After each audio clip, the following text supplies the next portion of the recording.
Vamos a abordar en esta oportunidad algunos rasgos constitutivos del pensamiento liberal clásico, en su vertiente económica y en su vertiente política. Sin duda es importante entrar en estas discusiones porque permite no solamente entender qué es el neoliberalismo, qué es lo nuevo en apariencia del neoliberalismo y qué es en que guarda continuidad con respecto al liberalismo clásico, sino también para entender la forma en que se constituyen los estados modernos, el tipo de instituciones que, que se tienen actualmente, que son el producto del pensamiento político liberal y obviamente pues también el producto de muchas luchas sociales, no menos importantes. En el pensamiento económico liberal, un nombre emblemático es el de Adam Smith, este economista que escribió un importante tratado que se llama La investigación sobre la naturaleza y causa de las riquezas de las naciones, conocido comúnmente como La riqueza de las naciones. Un libro que va a estudiar a profundidad y que va a comentar prolijamente Marx en El Capital y en otras partes de su obra.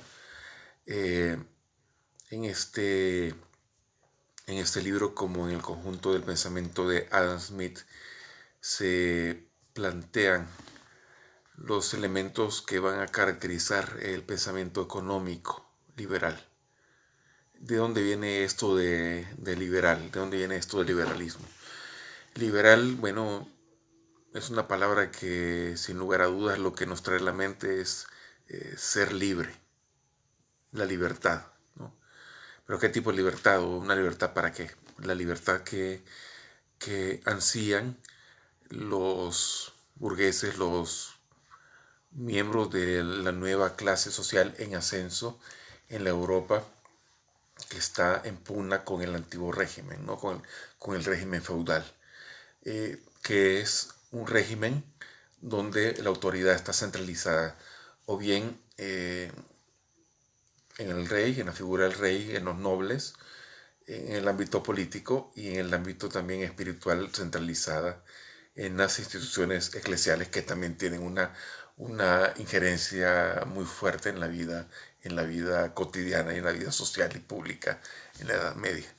Esta omnipresencia del monarca, este control absoluto de la vida que tiene el monarca se traduce en una rigidez, en un control también estricto con respecto al funcionamiento económico.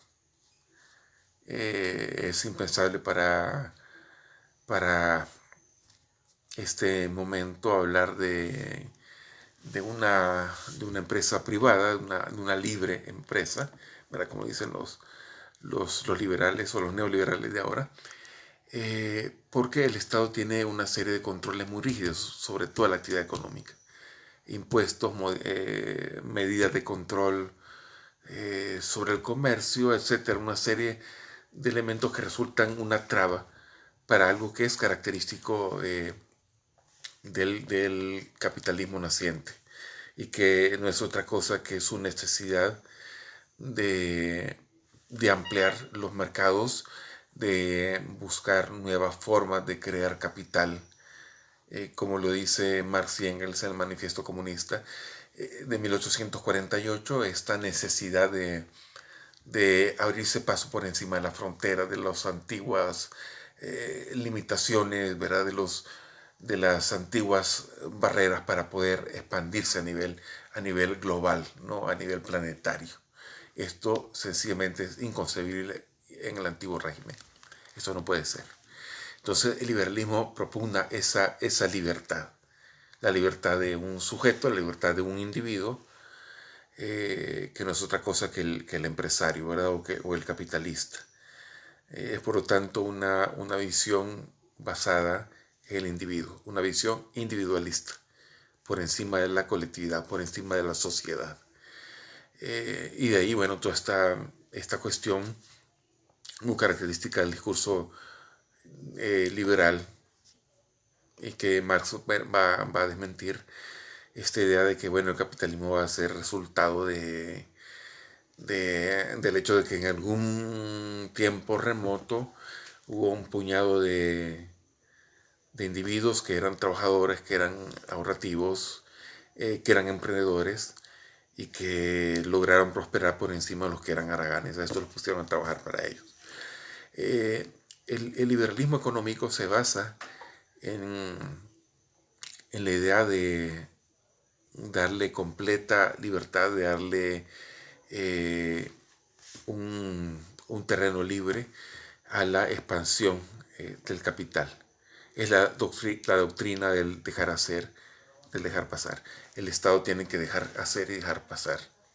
Mientras la economía se organiza espontáneamente en virtud de las fuerzas del mercado, en virtud de la supuestamente libre competencia, que esto, bueno, es bastante cuestionable, ¿no?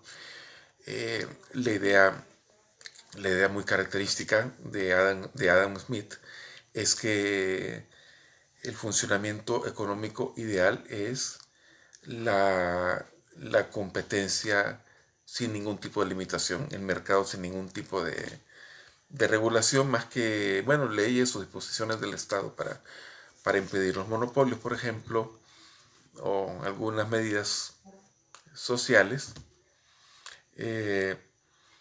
pero principalmente el mercado dejado precisamente en libertad. Y dice Smith, una expresión muy característica suya, que si en el régimen económico, si en el sistema económico hay fallas, hay injusticias, hay desequilibrio, bueno, la mano invisible del mercado, es decir, la libre concurrencia de las fuerzas capitalistas, bueno, se encargará por ella sola de restablecer un tipo de equilibrio entre las demandas de los capitalistas y las demandas de los trabajadores, ¿verdad? Por lo tanto, el Estado no tiene mayor cosa que hacer ahí, ¿verdad? No tiene necesidad de intervenir en algo que funciona naturalmente, que sería el mercado. Esto es importante tomarlo en cuenta para cuando discutamos sobre la visión del neoliberalismo, la visión de la realidad, la visión del mundo, la visión del ser humano, la visión de la ética, de la política, del neoliberalismo. Esto en torno al liberalismo económico clásico. El liberalismo político, uno de cuyos nombres clásicos es un compatriota de Adam Smith, John Locke, pensador también inglés. No es casual que estos dos nombres, estos dos clásicos surjan en Inglaterra, porque es el país europeo donde el capitalismo industrial está cobrando cada vez más fuerza. Es lo que va a constatar más adelante Marx en El Capital. Es el país, digamos, donde la evolución del capitalismo, hacia un capitalismo industrial moderno cobra más fuerza y por lo tanto cobra también un nivel más grande de violencia hacia los sectores que se ven obligados a trabajar en las fábricas capitalistas. Entonces no es casual que la tradición liberal o los grandes nombres del liberalismo económico como Smith y el liberalismo político como John Locke, bueno, surjan en Inglaterra. No es casual. Bien, en el pensamiento liberal en términos políticos, un elemento muy característico y que llega hasta nuestros días es concebir la organización del Estado a partir de una división de poderes: el poder ejecutivo, el poder judicial y el poder legislativo. ¿Y esto a qué se contrapone? Se contrapone a la idea de poder absoluto, de monarquía absoluta o de control absoluto del poder o de los distintos ámbitos del poder concentrados en la persona del rey. El pensamiento liberal lo que quiere es desmontar completamente este control absoluto que, como vimos en términos económicos, constituye una traba para la expansión del capital. Entonces es importante desmontarlo económicamente, pero también jurídicamente. Y obviamente también ideológica y culturalmente. Pero bueno, en términos políticos, el Estado liberal, que es bueno, una de las piedras fundamentales del Estado moderno, otra de esas piedras fundamentales serán todas las conquistas sociales, toda la lucha por el reconocimiento de los derechos humanos, sociales, laborales, de género, etcétera, que son producto de largas luchas de diferentes sectores, de clases populares, etcétera. Bien, eso será también otro de los elementos que van a configurar las sociedades modernas, van a configurar el orden político moderno. Bien, el modelo liberal del Estado se basa precisamente en la idea de la división del poder, en la división de poderes. No hay un solo poder centralizado en manos de un gobernante o de un grupo, de una corporación, podemos decir, o de un grupo político determinado.